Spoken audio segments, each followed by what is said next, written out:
तो आज हम स्टार्ट करने वाले हैं NCERT solution of class 12th maths. तो पहला चैप्टर है हमारा रिलेशन एंड फंक्शन, और रिलेशन एंड फंक्शन की हम एक्सरसाइज फर्स्ट से क्वेश्चन नंबर 1 से स्टार्ट करते हैं। ठीक है, तो चलो क्वेश्चन नंबर 1 क्या बोल रहा है, determine whether which of the following relation are reflexive, symmetric and transitive. मतलब हमें ये बताना है कि रिफ्लेक्सिव कौन सा रिलेशन है, सिमेट्रिक कौन सा रिलेशन है और ट्रांजिटिव कौन सा रिलेशन है। तो पहले हमें ये पता होना चाहिए किस रिलेशन को हम रिफ्लेक्सिव बोलते हैं, किस रिलेशन को सिमेट्रिक बोलते हैं और किस तरह के रिलेशन को ट्रांजिटिव बोलते हैं। तो 1 मिनट के लिए समझ लेते हैं, फिर हम क्या करते हैं क्वेश्चन में आते हैं। तो देखो, रिफ्लेक्सिव किस रिलेशन को बोलेंगे। रिफ्लेक्सिव की हमारी डेफिनेशन होती है A comma A belong to R for all A belong to A. इसका मतलब क्या है कि हर वो ए एलिमेंट, स्मॉल ए क्या है, एलिमेंट, हर ए एलिमेंट जो ए सेट के अंदर है उस ए का खुद से रिलेशन होना चाहिए। Means A should be related to itself. तो मैथमेटिकल लैंग्वेज में क्या लिखते हैं, A comma A belong to R, मतलब ए का ए से रिलेशन होना चाहिए वो हर ए के लिए जो सेट के अंदर हो। मतलब सेट के अंदर आने वाले हर एक एलिमेंट के खुद से रिलेशन होगा यदि, तो उसे हम क्या बोलेंगे, रिफ्लेक्सिव। सिमेट्रिक, बात करते हैं सिमेट्रिक की। तो किस तरह के रिलेशन को सिमेट्रिक बोलते हैं, तो इसकी डेफिनेशन होती है if A comma B belong to R then B comma A should be belong to R. मतलब यदि ए कॉमा बी रिलेशन में है, मतलब यदि ए कॉमा बी रिलेशन में है, मतलब हर उस ए कॉमा बी जो रिलेशन में है, तो बी कॉमा ए भी हमारा क्या होना चाहिए, रिलेशन में होना चाहिए। मतलब ए कॉमा बी यदि रिलेशन में है तो उसका उल्टा बी कॉमा ए भी रिलेशन में होना चाहिए। इसके बाद तीसरे तरह का रिलेशन होता है हमारा ट्रांजिटिव रिलेशन। अब किस तरह के रिलेशन को ट्रांजिटिव रिलेशन बोलते हैं, तो इसकी कंडीशन ये है कि if A comma B belong to R and B comma C belong to R then A comma C belong to R. इसका मतलब क्या है, यदि ए कॉमा बी रिलेशन में है और एंड का मतलब और बी कॉमा सी भी क्या है, हमारा रिलेशन में है, तो ए कॉमा सी रिलेशन में होना चाहिए। मतलब यदि ए कॉमा बी रिलेशन में है और बी कॉमा सी रिलेशन में है, दो कंडीशन होना चाहिए, दोनों का पेयर बनना चाहिए, ए का बी के साथ और बी का सी के साथ। तो ए का सी के साथ पेयर होना चाहिए, मतलब ए कॉमा सी को भी रिलेशन में होना चाहिए, तब हम उसे क्या बोलते हैं, ट्रांजिटिव रिलेशन। ठीक है, अब देखो किसी रिलेशन को यदि हमें प्रूव करना है रिफ्लेक्सिव, सिमेट्रिक और ट्रांजिटिव, तो इससे अच्छा हम प्रूव करें कि कोई एक एलिमेंट हमें ऐसा मिल जाए जिसके लिए ये रिफ्लेक्सिव ना हो। ठीक है, तो उसको हम बोल देंगे ये रिफ्लेक्सिव नहीं है। मतलब कोई एक ए सेट के अंदर कोई भी एक एलिमेंट हमें ऐसा मिल जाए जिसका खुद से रिलेशन ना हो, तो उसको हम क्या बोलेंगे कि ये रिफ्लेक्सिव नहीं है। ऐसे ही यदि हमें किसी रिलेशन में ऐसा एक ए कॉमा बी मिल जाए जो रिलेशन में है लेकिन उसका उल्टा बी कॉमा ए रिलेशन में नहीं है, तो हम उसे क्या बोल देंगे, नॉट सिमेट्रिक। और यदि हमें ए कॉमा बी मतलब ए का बी के साथ पेयर मिल गया, बी कॉमा सी मतलब बी का सी के साथ पेयर मिल गया, लेकिन एक भी ऐसा मिला कि ए का बी के साथ तो रिलेशन है और बी का सी के साथ भी क्या है, रिलेशन है, लेकिन ए और सी का रिलेशन नहीं मिल रहा है, तो हम बोलेंगे नॉट ट्रांजिटिव। अदरवाइज क्या कहलाएगा, अदरवाइज ये हमारा कहलाएगा ट्रांजिटिव। अब इन तीनों को समझने के बाद एक और चीज देख लेते हैं, एक ऐसा रिलेशन जो क्या हो, रिफ्लेक्सिव भी हो, सिमेट्रिक भी हो और ट्रांजिटिव भी हो। इस तरह के रिलेशन को हम बोलते हैं इक्विवेलेंस रिलेशन। मींस एक ऐसा रिलेशन जो हमारा रिफ्लेक्सिव भी होता है, सिमेट्रिक भी होता है और ट्रांजिटिव भी होता है, उसको हम क्या बोलते हैं, इक्विवेलेंस रिलेशन। ठीक है, अब हम अपने क्वेश्चन में वापस लौट आते हैं। हाँ जी, तो पहला हमें बोल रहा है क्वेश्चन कि ये कोई सेट ए है जो है 1 से लेके 14 तक। ठीक है, और इसके लिए रिलेशन डिफाइन है x, y such that 3x minus y equal to 0। ठीक है, अब यार हमने पढ़ा था कि ए सेट से बी सेट तक में रिलेशन होता है, पर यहाँ पर तो एक ही सेट दिया है ए, तो दूसरा सेट क्या है, जब कभी भी हमें एक ही सेट दिया होता है, मतलब पहला सेट भी ए है और दूसरा सेट भी ए है, मतलब एक्स, हमें जो एक्स एलिमेंट लेना है वो एक्स एलिमेंट कहाँ से लेना है, ए सेट से, और जो दूसरा वाला वाई एलिमेंट लेना है वो भी कहाँ से लेना है, ए सेट से। अब देखो, दो तरह के हमारे क्वेश्चन होते हैं, एक में होते हैं फाइनाइट एलिमेंट और एक में होते हैं इनफाइनाइट एलिमेंट। जैसे कि इसमें 1 से लेके 14 तक कुछ फाइनाइट एलिमेंट है, तो फाइनाइट एलिमेंट के लिए हम जो रिलेशन होता है उसको रोस्टर फॉर्म में कन्वर्ट कर लेते हैं। तो देखो, रिलेशन हमारा क्या डिफाइन है, रिलेशन डिफाइन है हमारा x, y such that 3x minus y equal to 0। Okay, ये हमारा सेट बिल्डर फॉर्म में रिलेशन क्या है, डिफाइन है। इसको यदि हम रोस्टर फॉर्म में कन्वर्ट करें तो देखो, ये बोल रहा है कि 3x क्या होना चाहिए, 3x माइनस वाई, मतलब 3x y के बराबर होना चाहिए। x हम कहां से ले सकते हैं, e के अंदर से, और y भी कहां होना चाहिए, ये सेट में होना चाहिए। तो देखो, यदि हम इस रिलेशन को डिफाइन करें कुछ ऐसे, x1 ले सकते हैं क्या, ले सकते हैं। यदि x1 लेंगे तो y कितना आएगा, 3, क्योंकि 3x इक्वल टू वाई है, ठीक है। ऐसे ही x की वैल्यू इस रिलेशन में यदि हम 2 रख देंगे तो y कितना आ जाएगा, 6। इस रिलेशन में x की वैल्यू यदि हम 3 रखेंगे तो y कितना आएगा, 9। x की वैल्यू यदि हम 4 रखेंगे तो y कितना आ जाएगा, 4 3 12। x की वैल्यू यदि 5 रखेंगे तो y कितना आएगा, x की वैल्यू यदि 5 रखेंगे तो y कितना आएगा, 15। 5 3 15, लेकिन 15 तो इस सेट में है ही नहीं, और हमारी कंडीशन क्या है, y भी a के अंदर होना चाहिए।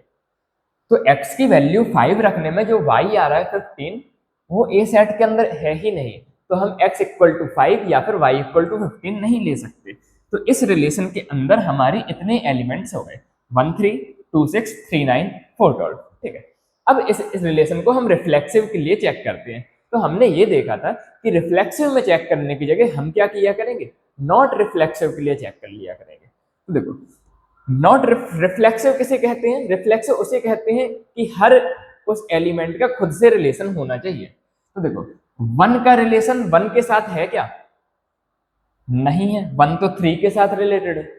रिफ्लेक्सिव की हमारी डेफिनेशन क्या थी कि ए का ए के साथ, मतलब हर एलिमेंट का खुद के साथ रिलेशन होना चाहिए, लेकिन यहाँ पर 1 का 1 के साथ रिलेशन है क्या, नहीं है। एक भी एलिमेंट यदि हमें ऐसा मिल जाता है जिसके लिए ये नॉट रिफ्लेक्सिव है, तो उस रिलेशन को हम क्या बोल देंगे, नॉट रिफ्लेक्सिव।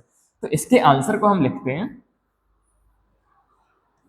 क्योंकि 1,1 इस रिलेशन में नहीं है, तो ये रिलेशन क्या कहलाया हमारा, नॉट रिफ्लेक्सिव।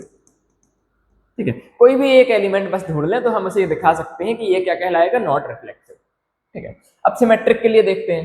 देखो, 1,3 तो है, सिमेट्रिक की डेफिनेशन क्या थी कि यदि a, b है तो b, a मतलब उसका उल्टा होना चाहिए।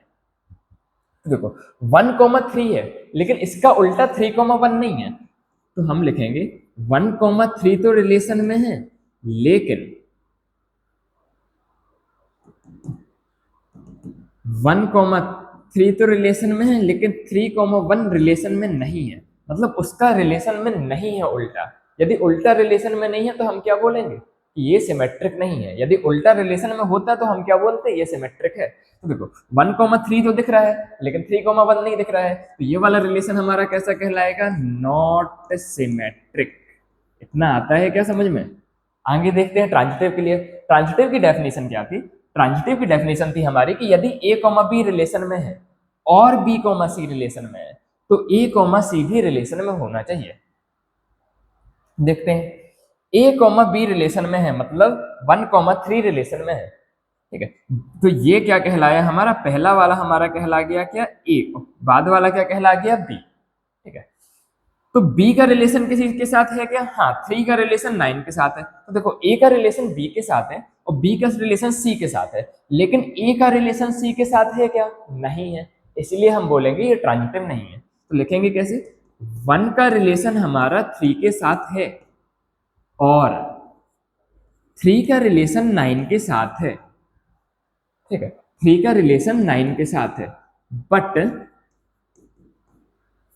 a क्या है 1 और c क्या है 9, पर 1 का रिलेशन 9 के साथ नहीं है, मतलब 1,9 इस रिलेशन में नहीं आ रहा है, इसलिए हम इसे क्या बोलेंगे कि ये ट्रांजिटिव नहीं है। मतलब ये वाला रिलेशन ना तो रिफ्लेक्सिव कहलाया, ना सिमेट्रिक कहलाया, ना ट्रांजिटिव कहलाया। ठीक है, तो सब्जेक्टिव क्वेश्चंस में ऐसे हमें लिख के दिखाना होता है। ठीक है, यदि हम लिखेंगे नहीं तो मार्क्स नहीं मिलेंगे। मतलब ऑब्जेक्टिव क्वेश्चन जो होते हैं उसको कंप्यूटर चेक कर रहा होता है। ठीक है, मतलब आप कोई कॉम्पिटेटिव एग्जाम की तैयारी कर रहे हैं तो उसको कंप्यूटर चेक कर रहा है, तो कंप्यूटर चेक कर रहा है तो उसको इमोशन से कोई मतलब नहीं है, वो हाँ या ना देखेगा आपको बनता है कि नहीं। लेकिन सब्जेक्टिव क्वेश्चन में जो आप सॉल्यूशन लिखते हो उस सॉल्यूशन को देख के कोई इंसान, मतलब जो कॉपी चेक करके आपको मार्क्स देने वाला है, वो आपको जज कर रहा होता है। तो हमें एक एक चीज लिख के दिखानी होती है। ठीक है, तो बढ़ते हैं आगे। फर्स्ट क्वेश्चन के सभी पार्ट्स कंप्लीट करते हैं। ये पार्ट हमारा पहला पार्ट हो गया। सेकंड पार्ट देखते हैं। हाँ जी, तो सेकंड पार्ट है relation R in the set N. Set कौन सा है हमारा? Natural number. मतलब इस बार x क्या होगा? एक नेचुरल नंबर होगा, y भी क्या होगा? नेचुरल नंबर होगा। दूसरी कंडीशन क्या है? x क्या होना चाहिए? लेस देन 4 होना चाहिए, और y equal to x plus 5। तो देखो इन सबको यदि हम कंबाइन करें कि x y हमारा नेचुरल नंबर भी हो, 4 से कम भी हो, तो x क्या क्या हो सकता है? x हो सकता है हमारा 1, 2 और 3, क्योंकि ये तीनों क्या है? नेचुरल नंबर भी है और 4 से कम भी है। ठीक है, अब देखो रिलेशन क्या लिखा हुआ है हमारा? रिलेशन लिखा हुआ है y equal to x plus 5। तो x की वैल्यू यदि हम 1 लिखेंगे तो y कितना आ जाएगा? 6। x की वैल्यू 2 लिखेंगे तो y कितना आ जाएगा? 7। एंड x की वैल्यू 3 रखेंगे तो y कितना आ जाएगा? 8। अब x की वैल्यू 4 रख सकते हैं क्या? नहीं रख सकते। क्यों नहीं रख सकते? क्योंकि x लेस देन 4 दिया हुआ है। ठीक है, तो रिलेशन में हमारे इतने एलिमेंट्स आ जाएंगे। अब हमें चेक करना है इनके लिए रिफ्लेक्सिव है, सिमेट्रिक है और ट्रांजिटिव है या नहीं है। तो देखो 1 का रिलेशन 1 के साथ है क्या? नहीं है। यदि कोई भी एलिमेंट खुद से रिलेटेड नहीं है तो उसको हम क्या बोलेंगे? Not reflexive. सिंपल। तो ये क्या कहला गया हमारा? Not reflexive. एक भी एलिमेंट यदि हमें ऐसा मिल जाता है जिसका खुद से रिलेशन नहीं है तो वो क्या हो गया? Not reflexive. ठीक है, अब देखो 1,6 है, 1,6 रिलेशन में है, क्या इसका उल्टा 6,1 रिलेशन में है क्या? सिमेट्रिक की डेफिनेशन क्या थी? यदि a, b रिलेशन में है तो b, a भी रिलेशन में होना चाहिए। तो 1,6 रिलेशन में है, पर बट 6,1 रिलेशन में नहीं है। Means 6,1 does not belong to are.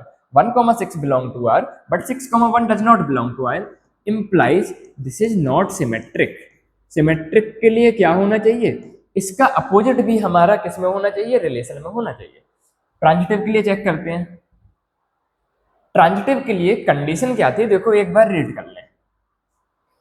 ए का रिलेशन बी के साथ है, मतलब A comma B belong to R, और बी का रिलेशन सी के साथ है। मतलब जब दो पेयर बनने चाहिए, दो पेयर बनने के बाद यदि तीसरा पेयर हमारा नहीं बन रहा है ए का और सी का, तब हम उसे बोलेंगे कि नॉट ट्रांजिटिव है, अदरवाइज ये क्या कहलाएगा? ट्रांजिटिव।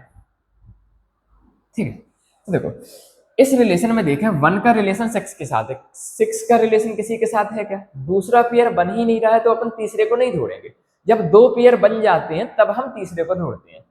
2 का रिलेशन 7 के साथ है, लेकिन 7 का किसी के साथ पेयर नहीं बन रहा, मतलब दूसरा वाला पेयर ही नहीं हो रहा है। ऐसे ही 3 का रिलेशन 8 के साथ है, लेकिन 8 का रिलेशन तो किसी के साथ नहीं है। ठीक है, जब हमारे दो पेयर बन जाते हैं, कौन कौन से दो पेयर? पहला ए बी और दूसरा बी सी, तब हम तीसरे को ढूंढते हैं। लेकिन हमारे क्वेश्चन में तो दो पेयर ही नहीं बन रहे हैं। यदि दो पेयर नहीं बन रहे हैं तो तीसरे को हम नहीं ढूंढेंगे, और ये क्या कहलाएगा? हमारा ट्रांजिटिव। ठीक है, मीन्स मान लो एक एग्जाम्पल के लिए कि 1 का रिलेशन 6 के साथ लिखा हुआ है। ठीक है, 6 का रिलेशन हमारा किसी 12 के साथ होता मान लो, तब 1,12 का रिलेशन यदि होता तो हम बोलते ट्रांजिटिव, और नहीं होता तो हम बोलते नॉट ट्रांजिटिव। लेकिन यहाँ पर तो दूसरा वाला पेयर बन ही नहीं रहा है। जब कभी भी दूसरा वाला पेयर ना बने तो हम सीधे सीधे क्या बोल देंगे? ट्रांजिटिव बोल देंगे।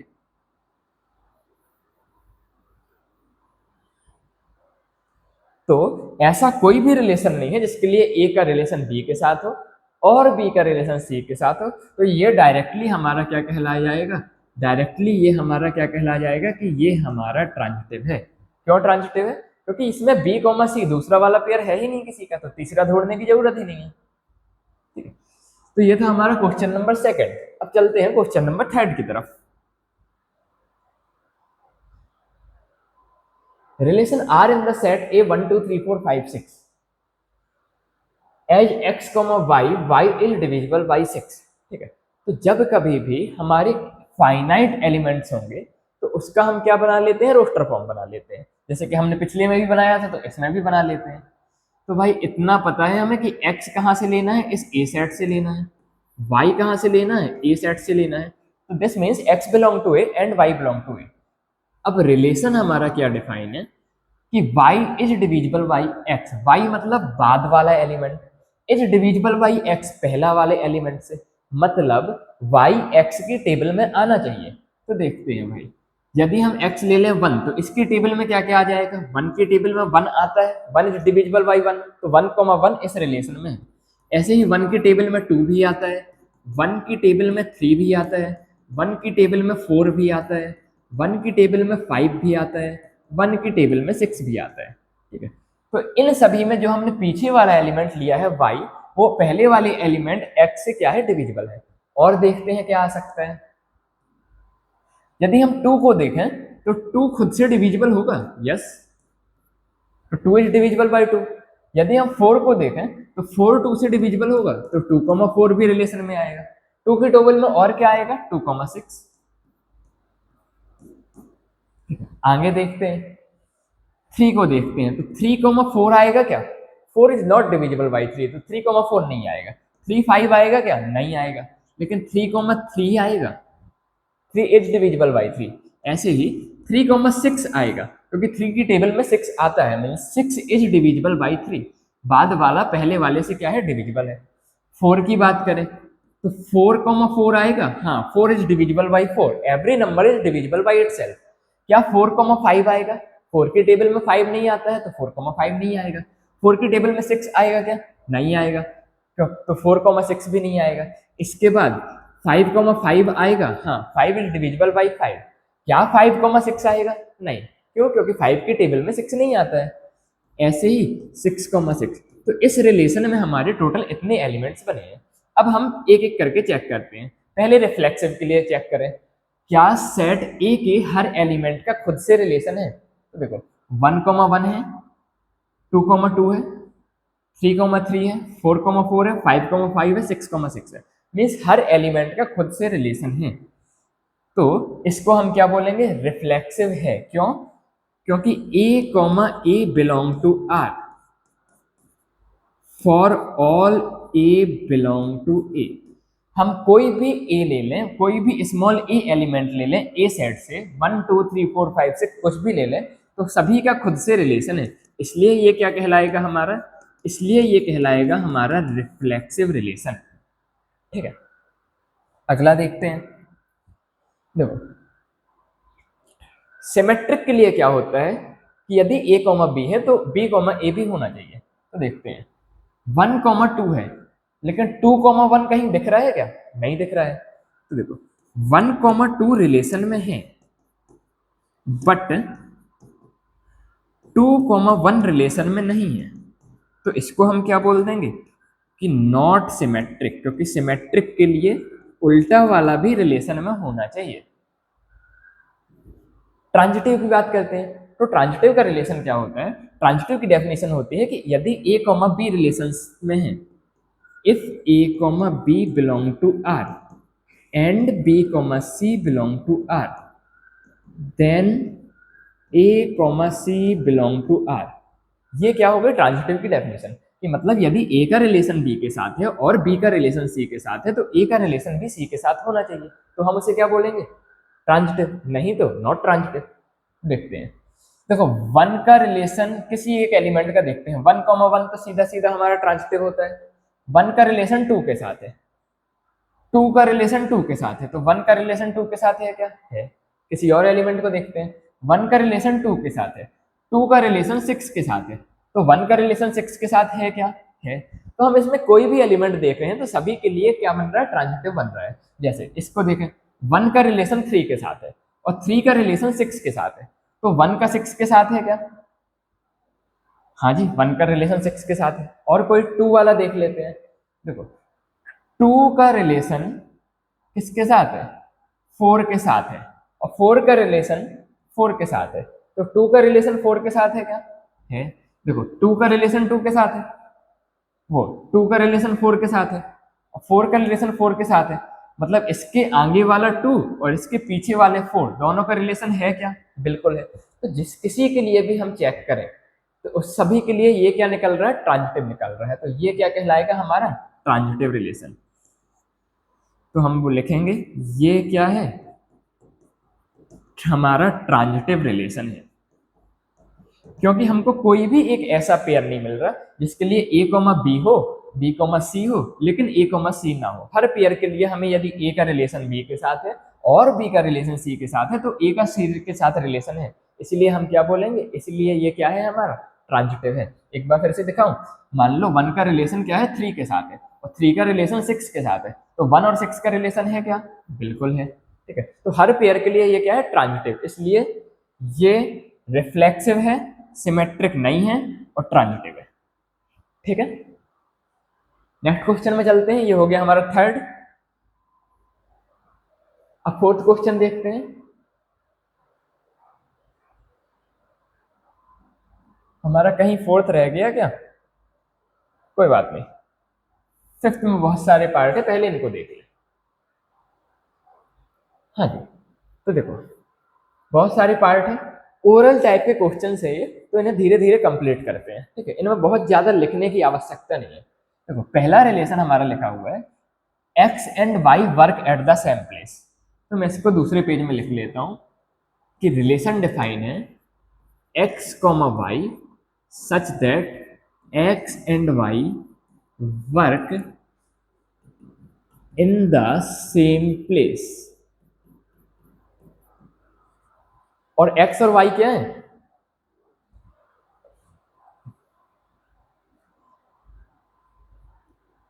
एक्स और वाई सेम प्लेस में वर्क करने वाले लोग हैं। तो देखते हैं। तो देखो क्या एक्स और एक्स सेम प्लेस में वर्क करेंगे?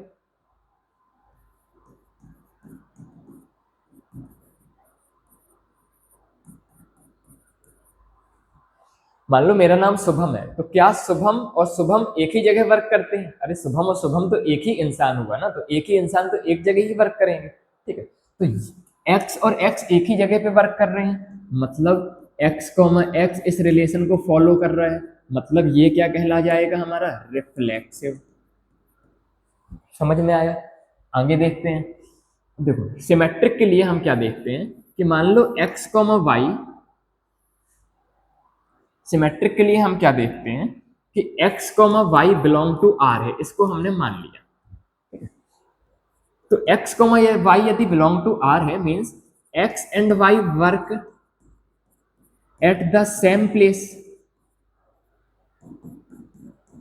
x और y रिलेशन में है, मतलब x और y सेम प्लेस में वर्क करते हैं। तो देखो x और y यदि सेम प्लेस में वर्क करते हैं तो क्या हम बोल सकते हैं कि y and x work at same place. यदि x और y सेम प्लेस में वर्क करते हैं तो y और x भी तो सेम प्लेस में वर्क करेंगे ना, तो इसका मतलब हम बोल सकते हैं y comma x belong to r। और देखो x comma y belong to r हमने माना था और y comma x belong to r proof हो गया, तो इसको हम क्या बोल सकते हैं कि ये रिलेशन हमारा क्या है? सिमेट्रिक भी है। तीसरा पार्ट देखते हैं ट्रांजिटिव का। तो ट्रांजिटिव की कंडीशन क्या होती है, इधर कर लेते हैं ट्रांजिटिव, कि if x comma y belong to r and y comma z belong to r। इसका मतलब क्या होगा? x and y work at same place. x और y एक ही जगह काम करते हैं, और y comma z belong to r का मतलब क्या होगा? y and z work at same place.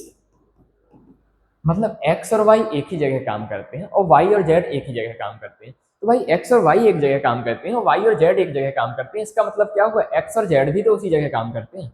मान लो x और y टाटा में काम करते हैं और y और z भी टाटा में काम करते हैं, तो x और z भी तो टाटा में काम करते कहलाए ना। तो हम बोल सकते हैं x एंड z, इसके बेसिस पे हम बोल सकते हैं x एंड z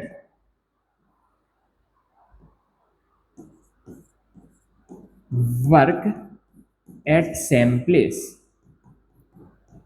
तो देखो एक्स और वाई को जेड से हमने क्वेश्चन चालू किया था, और x comma z work at same place में आ गया, मतलब x comma z belong to R.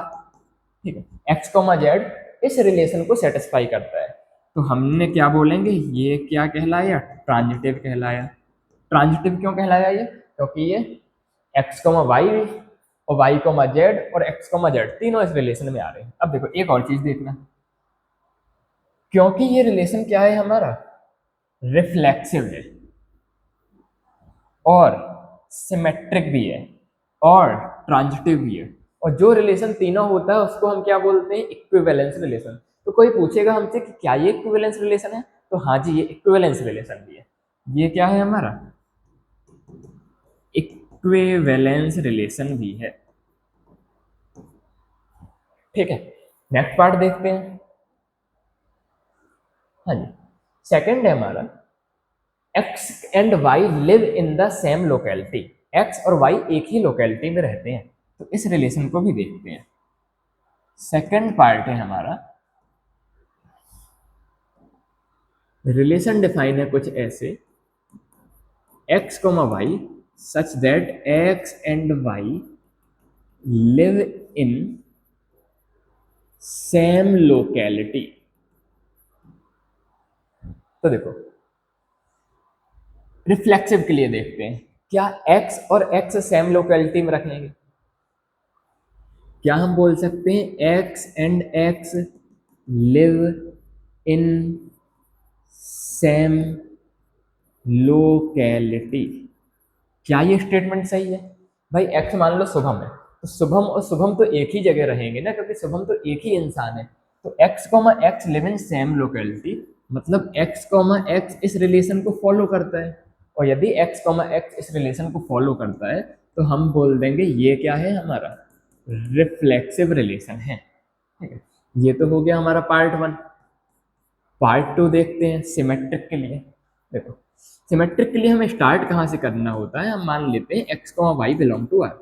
X comma y belong to R का मतलब क्या हुआ, x and y live in the same locality. ठीक है, एक्स और वाई बिलोंग टू आर का मतलब क्या हुआ, एक्स और वाई जो दोनों लोग एक ही लोकेलिटी में रहते हैं। तो देखो यदि एक्स और वाई एक ही लोकेलिटी में रहते हैं तो हम ये भी तो बोल सकते हैं कि y and x live in same locality. तो यदि y कॉमा एक्स भी सेम लोकेलिटी में रहते हैं, मतलब y कॉमा एक्स इस रिलेशन को क्या कर रहे हैं, फॉलो कर रहे हैं, क्योंकि रिलेशन क्या है कि दोनों को एक लोकेलिटी में रहना चाहिए। तो देखो हमें x कॉमा वाई से हमने चालू किया और y कॉमा एक्स तक आ गए, तो देखो हमने क्या प्रूव किया, x और y एक लोकेलिटी में रहते हैं, इसका मतलब y कॉमा एक्स भी एक लोकेलिटी में रहते हैं। ठीक है, तो ये रिलेशन हमारा क्या कहला गया, सिमेट्रिक, क्योंकि हमने अपोजिट वाले को भी रिलेशन में क्या कर दिया, प्रूव कर दिया। अब ट्रांजिटिव को देखते हैं। ट्रांजिटिव का मतलब क्या होता है कि हम दो चीजें मान लेते हैं। पहली चीज क्या, इधर कर देता हूं, ट्रांजिटिव में हम मानते हैं कि x comma y belong to R and y comma z belong to R. तो x comma y belong to R का मतलब क्या हुआ, x and y live in same locality, and y comma z belong to R. Y comma z belong to R का मतलब क्या हुआ, y and z live in same locality. यदि x comma y एक जगह रहते हैं और y कॉमा जेड भी एक जगह रहते हैं, तो इसका मतलब हम ये बोल सकते हैं क्या कि x और z भी एक ही जगह पे रहते होंगे। देखो x और y एक ही जगह पर होते हैं। ठीक है, मान लो x मतलब शुभम और y मतलब सौरभ। शुभम और सौरभ एक ही जगह पर रहते हैं, और y और z मतलब सौरभ और z मान लो सुमित, तो सौरभ और सुमित भी एक ही जगह रहते हैं, तो शुभम और सुमित भी तो एक ही जगह रहते कहलाए ना। तो इसलिए हम लिख सकते हैं दोनों का कंक्लूजन क्या है, x and z live in same locality. और x and z live in same locality का मतलब क्या हुआ कि x comma z belong to are.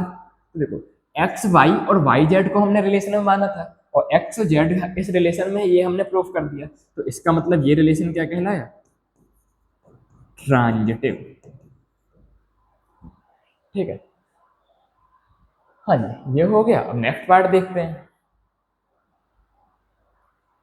हाँ जी, x is exactly 7 centimeter taller then y। तीसरा जो रिलेशन है हमारा, रिलेशन डिफाइन है x, y such that x is exactly 7 centimeter taller then y। ठीक है, तो पहले तो क्वेश्चन लिख लें। रिलेशन में ऐसे x, y आएंगे सच दैट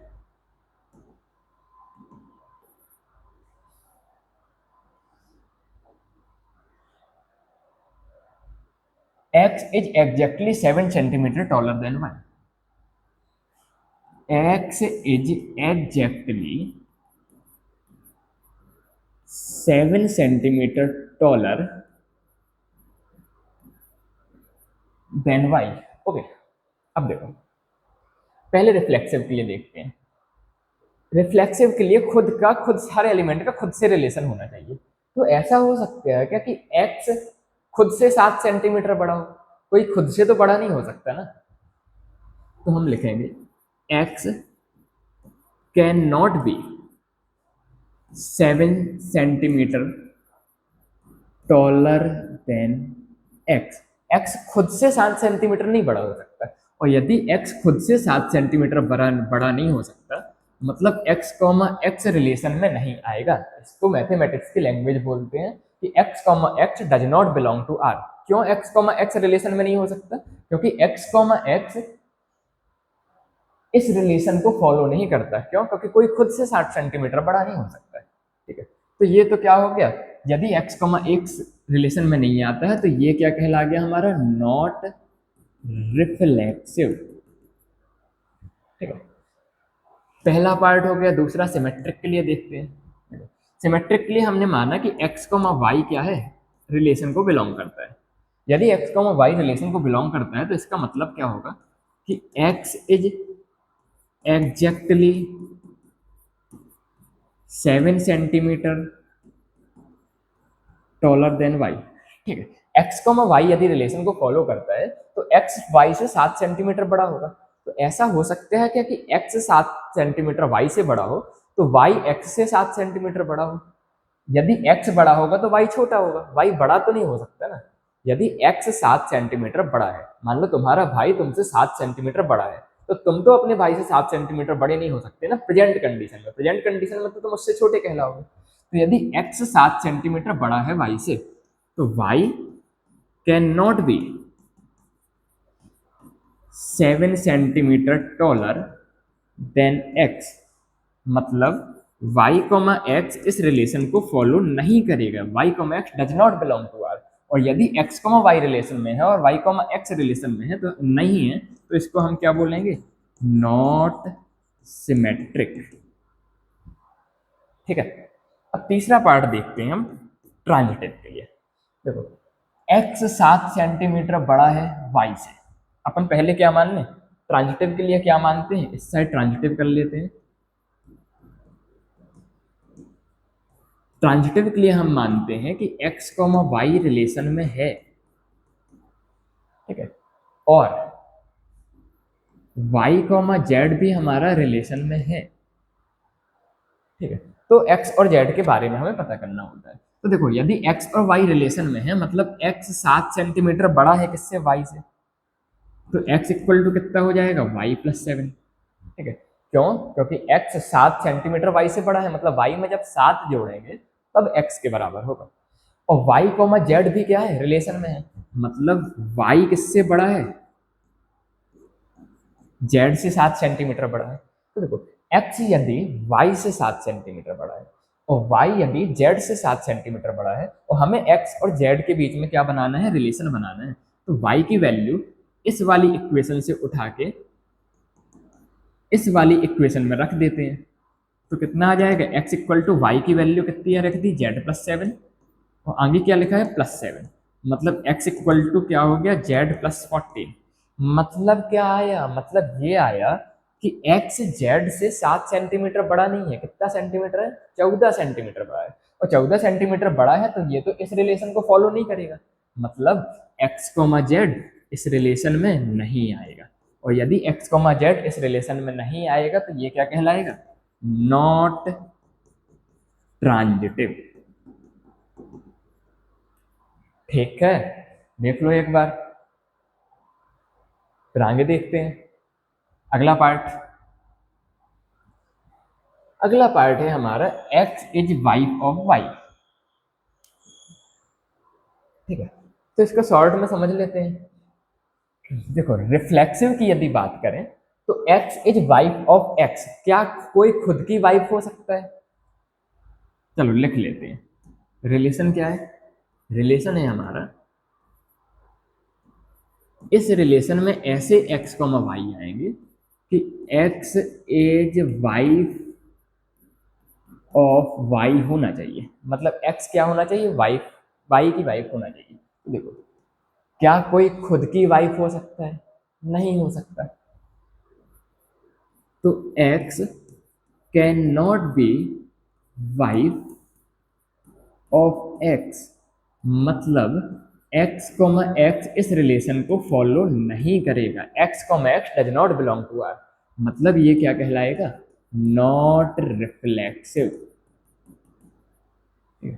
x खुद की वाइफ हो सकता है क्या? नहीं हो सकता। ठीक है, तो x कॉमा x इस रिलेशन में नहीं आएगा।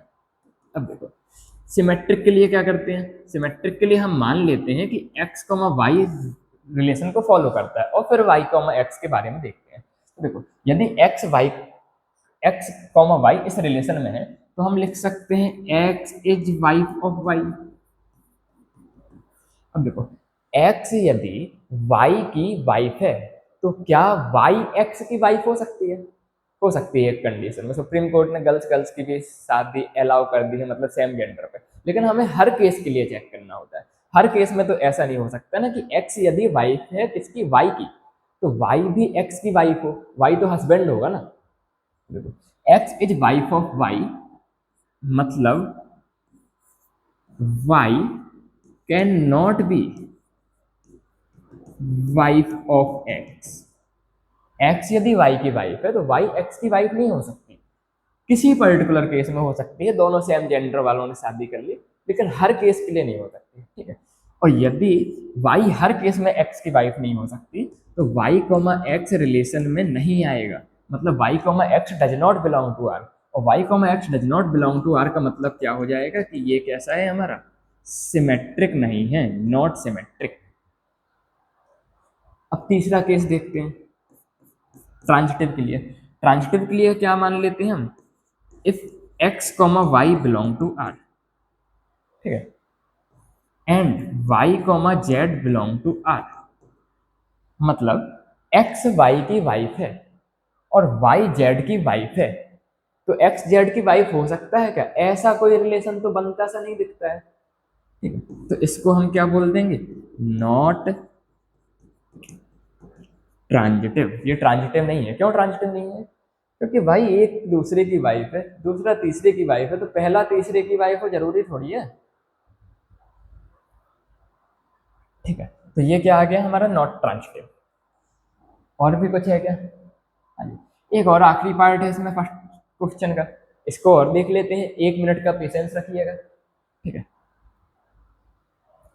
तो रिलेशन क्या बोल रहा है? रिलेशन बोल रहा है इस रिलेशन के अंदर ऐसे x कॉमा वाई आएंगे जिनके लिए x is father of y, means x is father of y, मतलब x क्या होना चाहिए? y का क्या होना चाहिए? फादर होना चाहिए। तो रिफ्लेक्सिव के लिए चेक करते हैं, क्या कोई कभी खुद का फादर हो सकता है? नहीं हो सकता। x कांट बी फादर, क्या कोई खुद का बाप हो सकता है? नहीं हो सकता। मतलब कि x कॉमा x कभी इस रिलेशन को फॉलो नहीं करेगा, मतलब ये क्या कहलाया हमारा? Not reflexive. ठीक है, दूसरा पार्ट देखते हैं। सिमेट्रिक के लिए x यदि y का फादर है तो y x का फादर हो सकता है क्या? नहीं हो सकता भाई। तो सिमेट्रिक के लिए हमने क्या माना, पहले x, y belong to r, मतलब इसका मतलब ये हुआ कि x is father of y। तो यदि x y के फादर है तो y x के फादर हो सकते हैं क्या? नहीं हो सकते। तो इसका कंक्लूजन क्या निकला कि y can not be father of x। और यदि y x के फादर नहीं हो सकते तो y x रिलेशन में नहीं आएगा। y x does not belong to r, y x relation में नहीं आएगा तो ये क्या कहलाएगा हमारा? Not symmetric. ठीक है, ये हो गया हमारा दूसरा part.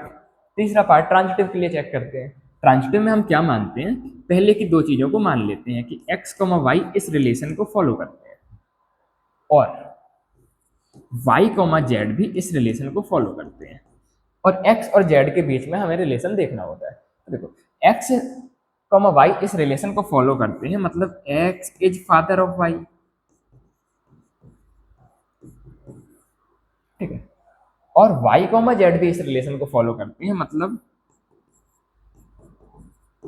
y is father of z। तो यदि x y के फादर है, y z के फादर है, तो क्या x z के फादर होंगे? नहीं होंगे, वो तो दादाजी कहलाएंगे। मान लो मेरे पापा मेरे पापा हैं, ठीक है, और मेरे दादाजी उनके पापा हैं, तो मेरा और दादाजी का रिलेशन तो दादा और पोते का होगा ना। तो x यदि y के फादर है और y z के फादर है, तो x z के फादर नहीं हो सकते, x z के फादर नहीं हो सकते। क्या होंगे? दादाजी। तो x can not be father of z, मतलब x, z इस रिलेशन में नहीं आएगा। और यदि x, z does not belong to r, इसका मतलब हम क्या बोल देंगे? Not transitive. हाँ जी, तो ये था हमारा क्वेश्चन नंबर 1। ऐसे करके हम एक एक क्वेश्चन एक एक कॉन्सेप्ट के साथ बिल्कुल अच्छे से समझेंगे। ठीक है, तो नेक्स्ट क्वेश्चन और आगे के पार्ट्स के लिए फॉलो कीजिए। Thank you.